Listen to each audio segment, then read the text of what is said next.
The rain hammered against the windshield of the silver Maserati with the fury of nature itself. Thud, thud, thud. Victoria Sterling gripped the leather steering wheel tighter, her perfectly manicured nails clicking against the surface in frustration. The GPS had stopped working 20 miles ago. And now, this. No, no, no! She screamed as the engine coughed, sputtered, and died with a pathetic wheeze that echoed her mounting panic. Steam rose from under the hood like ghostly fingers reaching toward the storm clouds above. Victoria Sterling, heiress to a multi-billion-dollar tech empire, featured on the cover of Forbes twice, and accustomed to having the world bend to her will, was stranded in the middle of nowhere, in a storm that seemed to mock her predicament with every thunderclap. She pulled out her diamond-encrusted phone, her hands trembling slightly. No signal, of course there wasn't. This godforsaken stretch of highway seemed to exist in a void where civilization forgot to reach. The irony wasn't lost on her. In exactly 2 hours, she was supposed to be sitting across from Marcus Chen, the tech mogul from Singapore, finalizing a deal that would secure her position as CEO of Sterling Industries. Her father's empire hung in the balance, and she was stuck in... Where was she even? Through the rain-blurred windshield, she spotted a flickering neon sign. Joe's Auto Repair. We fix everything. The letters buzzed and sparked, fighting against the storm's assault. It looked like something from a forgotten era. All rust and weathered wood. Everything, huh? Victoria muttered, her voice dripping with skepticism.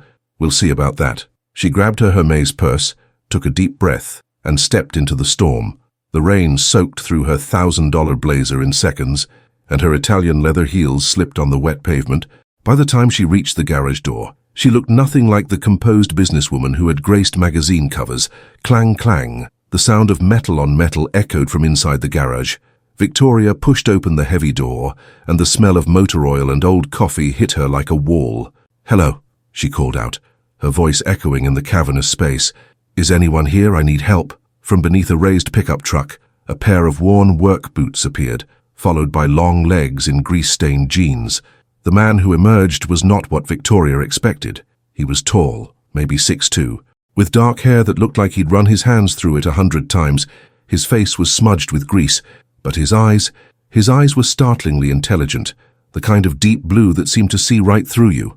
"Well, well," he said, wiping his hands on an already dirty rag. "What brings a lady like you to a place like this?" His voice had a warm roughness to it. Like whiskey aged in oak barrels, Victoria felt something flutter in her chest. Irritation, she told herself, nothing more.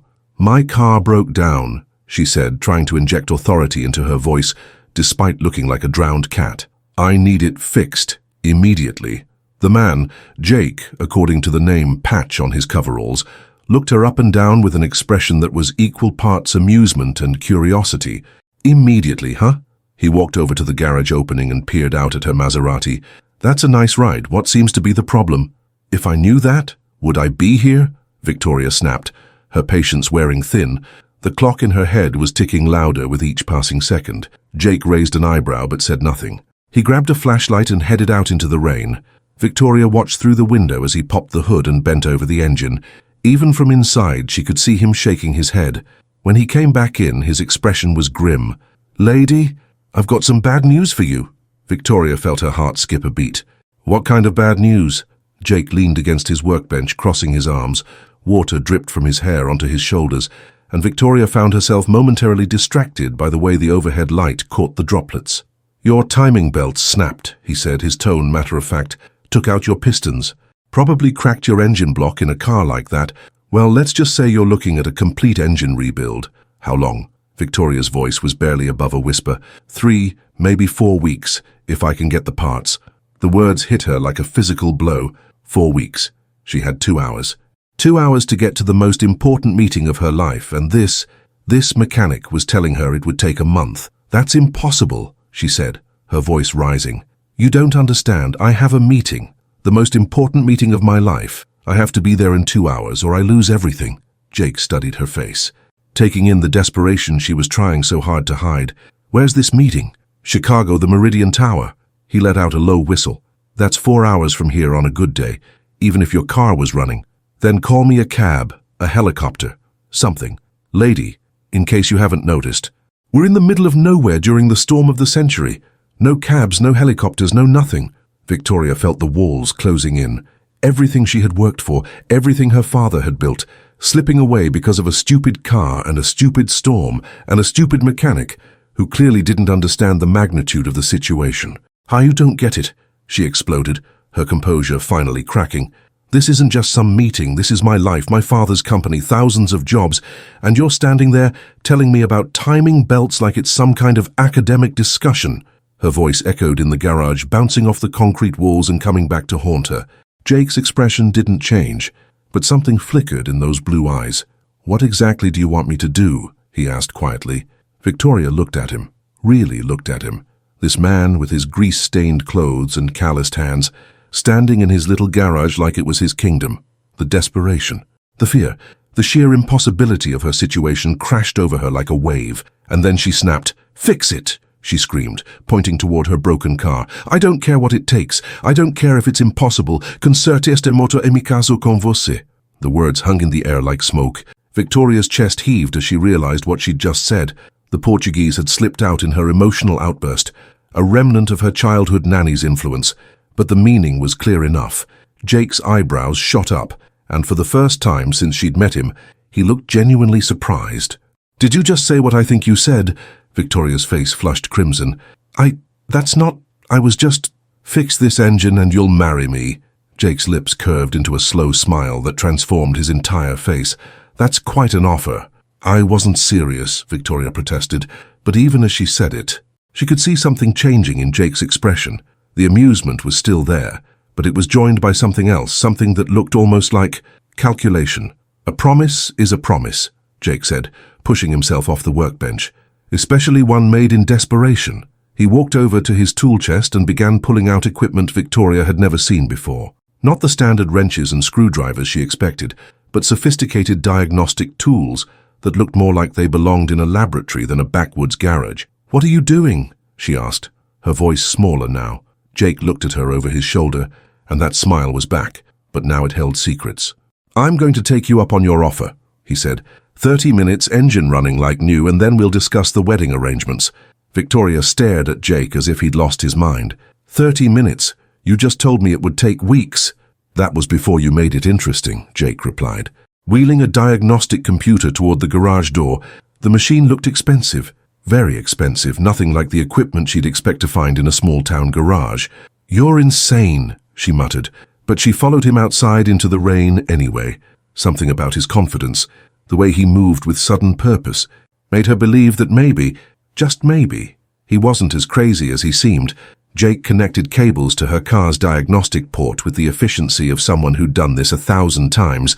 Numbers and graphs immediately began flowing across the screen, and Victoria watched his face as he studied the data. His expression was intense, focused, like a surgeon studying an X-ray. "Interesting," he murmured, his fingers flying over the keyboard. "What's interesting?" Victoria demanded, water dripping from her hair. "Your car's been sabotaged." The words hit her like a lightning bolt. "What?" Jake pointed to the screen, highlighting a specific data pattern. "See this, the timing belt didn't just snap from wear. Someone deliberately weakened it, and this here," he pointed to another section. "Your fuel injection system has been programmed to fail at specific engine temperatures." Victoria felt the world tilt around her. Someone did this on purpose." "Oh, this is definitely on purpose," Jake said, his voice taking on a hard edge. "Professional job too, designed to fail exactly when you'd be furthest from help. Someone wanted you to miss that meeting very, very badly." The implications crashed over Victoria like a cold wave. Who would want to sabotage her? Who even knew about her route and why? "Can you fix it?" she whispered. Jake was already moving, pulling tools from his chest with surgical precision. The sabotage was clever, but whoever did it made one mistake. "What's that?" "They assumed you'd end up at a regular mechanic." Jake's smile was sharp as a blade. "I'm not a regular mechanic." What happened next defied everything Victoria thought she knew about automotive repair. Jake moved like a dancer, his hands flowing from one component to another with impossible speed and precision. He didn't just fix her car, he conducted it, like a maestro with a symphony. But it wasn't just his speed that amazed her. It was his knowledge. He called out part numbers from memory, diagnosed problems with a glance, and made adjustments that seemed to anticipate issues before they occurred. "Who are you?" Victoria found herself asking. Jake glanced up from the engine compartment, a streak of grease across his cheek. Just a guy who fixes things. No regular mechanic knows a McLaren F1's engine specs by heart, Victoria said, because that's exactly what he just rattled off while replacing a sensor. You drive a Maserati, not a McLaren. But you were talking about the McLaren engine architecture when you explained why this particular sensor placement was suboptimal for... Victoria stopped. She was babbling, but the man working on her car was casually discussing engineering concepts that she'd only heard from her father's top automotive engineers. Jake straightened up, meeting her eyes. You're very observant. I'm starting to think there's more to you than meets the eye. Aren't we all more than we appear? Jake asked. But before Victoria could respond, he was back under the hood 20 minutes in. Victoria's phone buzzed. Signal had returned. She had 17 missed calls from her assistant, 5 from her father, and 1 from Marcus Chen's office. Her heart sank as she listened to the voicemail from Marcus's assistant. Miss Sterling, Mr. Chen is concerned about your delay. He's considering rescheduling for next month if you cannot confirm your attendance within the next hour. Next month would be too late. Her father's board of directors was meeting in 3 days to vote on the CEO position. Without the Chen deal, Victoria would lose everything. How much longer? She called out to Jake, trying to keep the panic from her voice. 7 minutes, came his muffled reply from under the hood. Victoria calculated rapidly. If he was telling the truth, if he could actually pull this off, she could still make it to Chicago. Barely. She'd have to drive like her life depended on it, which it did, but it was possible. 5 minutes, Jake announced. The rain was letting up, and Victoria could see patches of blue sky through the breaking clouds. Was it possible that this nightmare might actually have a happy ending?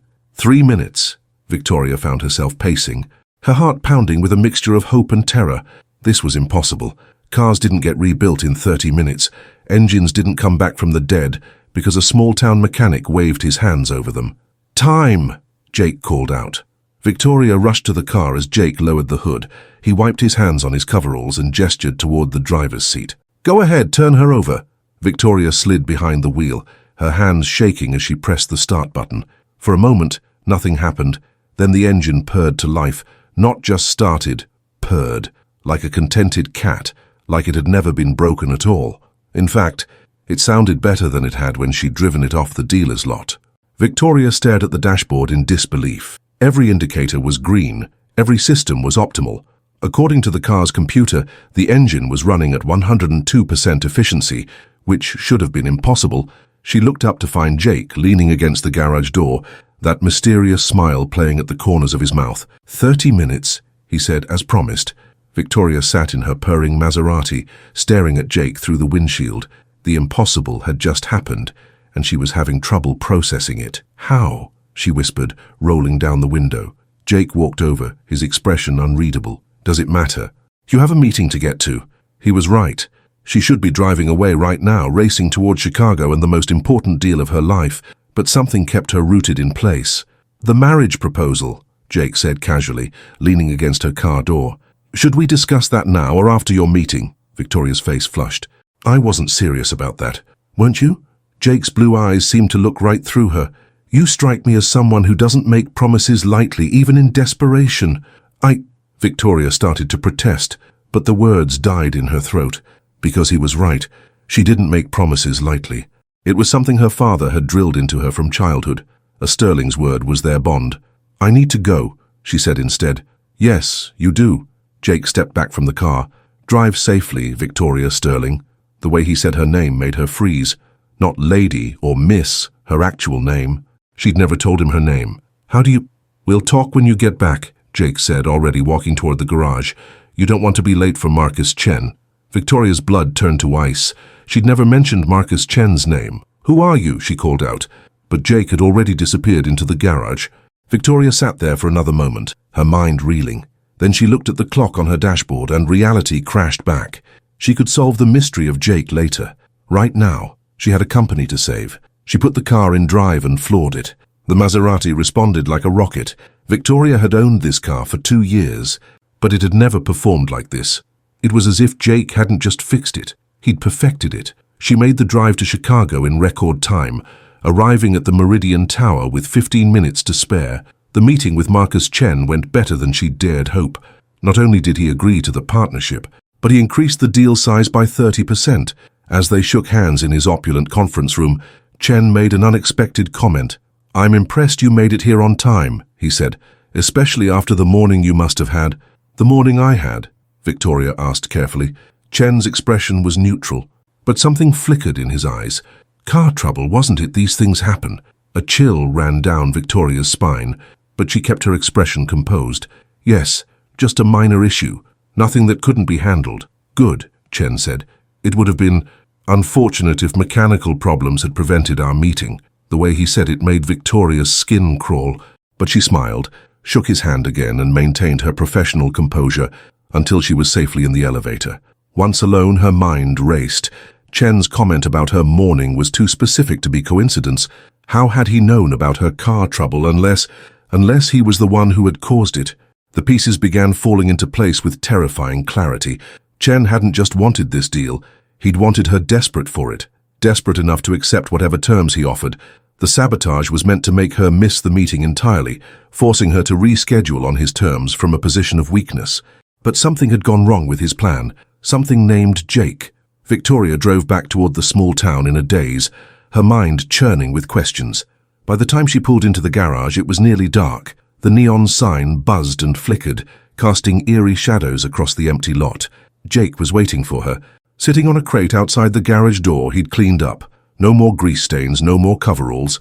Instead, he wore dark jeans and a crisp white shirt that emphasized his lean build. In the dim light, he looked like a different person entirely. "How did the meeting go?" he asked as she approached. "Fine," Victoria said, then paused. "How did you know about Marcus Chen?" Jake smiled that enigmatic smile. "The same way I knew your name. The same way I knew exactly how your car had been sabotaged, and by whom." Victoria felt her heart start to race. "Who are you?" Jake stood up, and in the growing darkness, his presence seemed larger somehow, more imposing. "My name is Jake Morrison," he said, "former senior automotive engineer for Sterling Industries, former head of your father's special projects division, and current owner of 17 patents that your company has been using without permission for the past 3 years. Victoria's legs nearly gave out. "That's impossible. My father would have told me." "Would he?" Jake asked quietly. "Your father and I had a falling out 3 years ago. He thought I was being too aggressive in investigating certain irregularities in our partnership deals when I wouldn't back down. He had me fired and blacklisted from the industry." "What kind of irregularities?" "The kind that involve trusted business partners sabotaging your equipment to gain negotiating advantages," Jake said. "The kind that cost Sterling Industries millions in mysterious mechanical failures that always seem to happen at the worst possible moments." Victoria sank onto the crate Jake had vacated. "You're saying my father knew. I'm saying your father chose not to know. There's a difference." Jake's voice was gentle now. "Understanding. When I brought him evidence about Marcus Chen's industrial sabotage ring, he told me to drop it, said I was being paranoid. Chen was too valuable a partner to alienate over conspiracy theories." "So you came here, to this garage?" "I came here to disappear," Jake corrected, "to fix cars and forget about corporate politics and backstabbing business partners. It worked too until Victoria Sterling walked into my garage in a thunderstorm, desperate and beautiful, and making impossible promises." Victoria looked up at him, seeing him clearly for the first time. "You planned this?" "I planned nothing," Jake said firmly. "Your car breaking down here was pure chance. Bad luck or maybe good luck, depending on how you look at it. But once you were here, once I saw what had been done to your car, I couldn't let Chen win. So you fixed it." "I did more than fix it. I installed some upgrades that will make sure Chen can never sabotage your vehicles again, and I embedded a little surprise in your car's computer system." "What kind of surprise?" Jake's smile turned predatory. "Let's just say that the next time Chen tries to access your car's systems remotely, he's going to get more than he bargained for." Victoria stared at Jake, trying to process everything he'd told her. The man she'd dismissed as a simple small-town mechanic was actually one of the most brilliant automotive engineers in the country, and he'd just saved her company from a conspiracy she never knew existed. "Why?" she asked finally. "Why help me after what my father did to you?" Jake was quiet for a long moment, looking up at the stars that were beginning to appear through the breaking clouds. "Because you're not your father," he said simply, "and because someone needed to stop Chen before he destroyed everything your family built. And the marriage proposal." Victoria's voice was barely above a whisper. Jake turned to look at her, and in his eyes she saw something that made her breath catch. "That's up to you. I don't even know you, don't you?" Jake moved closer, close enough that she could smell his aftershave, clean and masculine. You spent the entire afternoon watching me work. What did you see? Victoria thought about it. She'd seen precision, intelligence, passion for his craft. She'd seen someone who took pride in doing things right, who wouldn't accept anything less than perfection. She'd seen gentle hands that could coax life from dead metal, and eyes that seemed to understand things she hadn't even said. I saw someone who cares, she said quietly. I do care, Jake agreed. About engines, about justice, about promises made in thunderstorms by desperate women who don't know how beautiful they are when they're fighting for something that matters. Victoria's heart was pounding so hard, she was sure he could hear it. This is crazy.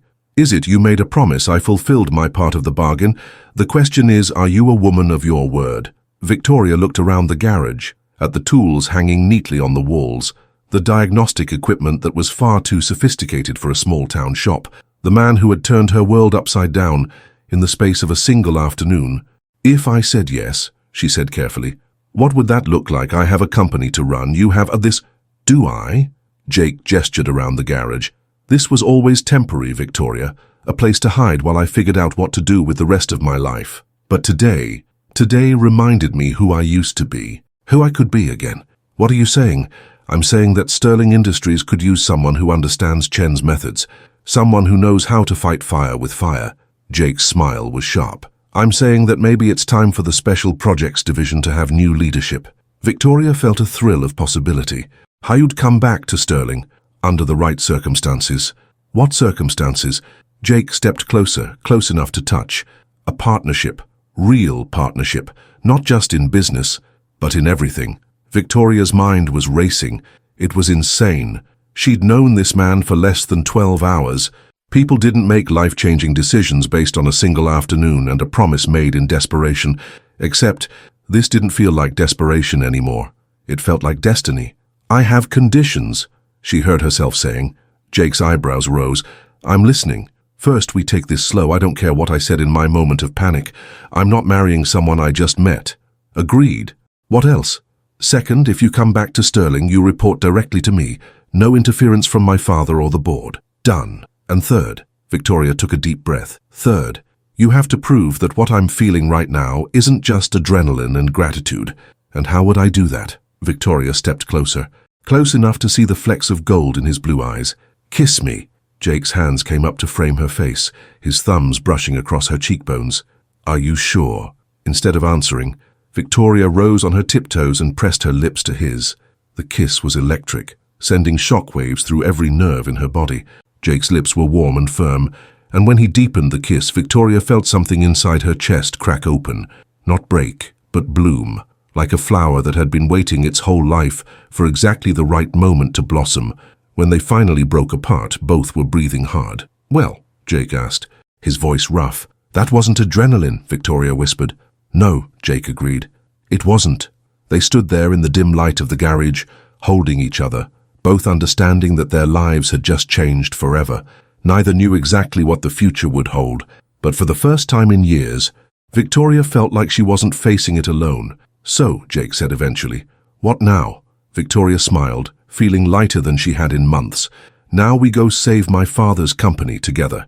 And after that, Victoria said, her eyes sparkling with mischief, we'll see about that wedding you mentioned. 3 months later, Victoria stood in the executive conference room of Sterling Industries, looking out at the Chicago skyline. The morning sun painted the buildings gold, and for the first time in years, she felt truly optimistic about the future. The quarterly reports are in, Jake said, walking into the room with a tablet in his hand. He'd traded his coveralls for a perfectly tailored suit, but Victoria was pleased to see he still had a small smudge of grease under his fingernails. Some things never changed. And? Victoria asked, though she already knew the answer from his expression. Sterling Industries just had its most profitable quarter in 5 years, Jake announced with a grin. The new anti-sabotage systems have prevented 17 separate attempts at industrial espionage. Chen's network is completely locked out of our systems. Victoria felt a surge of satisfaction. What about Chen himself? Jake's grin turned predatory. That's the best part. Remember that little surprise I embedded in your car's computer system? The one you've been mysteriously secretive about for 3 months. That one. Well, it finally paid off. Jake handed her the tablet. Chen made another attempt to hack your car's systems 2 days ago. Instead of gaining access, He got a face full of evidence documenting his entire sabotage operation. The FBI arrested him this morning. Victoria stared at the news article on the screen. You're kidding. I never kid about justice, Jake said solemnly, then broke into another grin. Okay, maybe sometimes I kid about justice, but not this time. Victoria threw her arms around him, tablet forgotten. You brilliant, devious, wonderful man. Is that your professional assessment, Miss CEO? Jake asked, holding her close.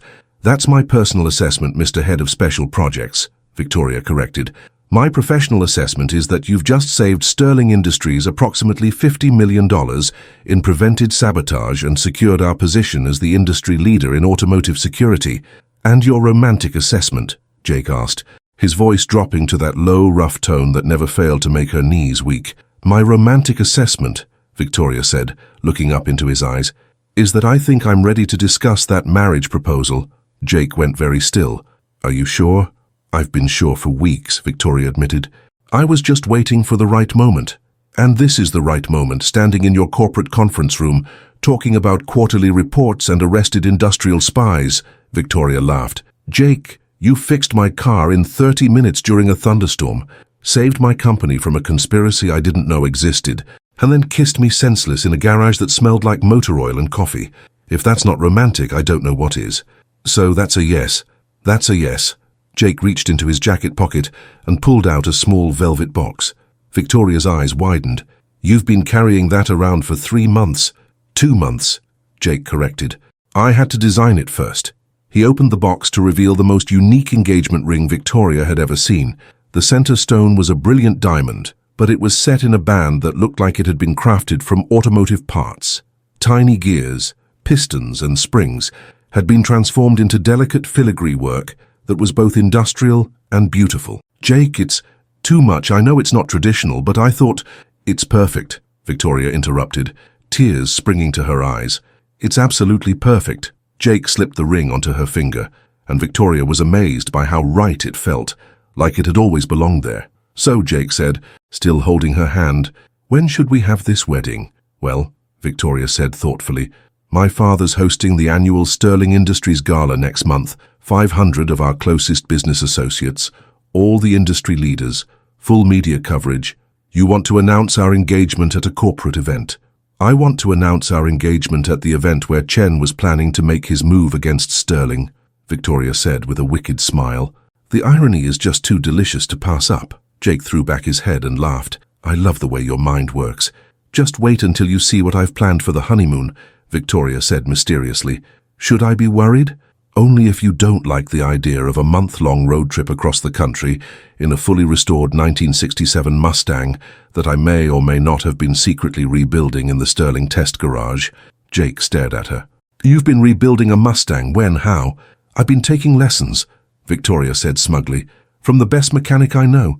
He doesn't know it yet, but I've been watching him work for 3 months, and I'm a very good student. Victoria Sterling, you continue to amaze me. Good, Victoria said, pulling him down for another kiss. I plan to spend the rest of our lives amazing you, as they kissed in the morning light, surrounded by the empire that Victoria's family had built and that she and Jake would now build together. Victoria couldn't help but think about the chain of events that had brought them here. A thunderstorm, a broken car, a desperate promise made in a moment of panic. Sometimes the best things in life came from the most impossible circumstances. Sometimes all it took was the right person, the right moment, and the courage to make a promise you weren't sure you could keep. And sometimes, just sometimes, when you asked someone to fix your engine, they ended up fixing your whole life instead. Outside, thunder rumbled in the distance, promising another storm. But Victoria wasn't worried about storms anymore. She had Jake, and Jake could fix anything, even her heart.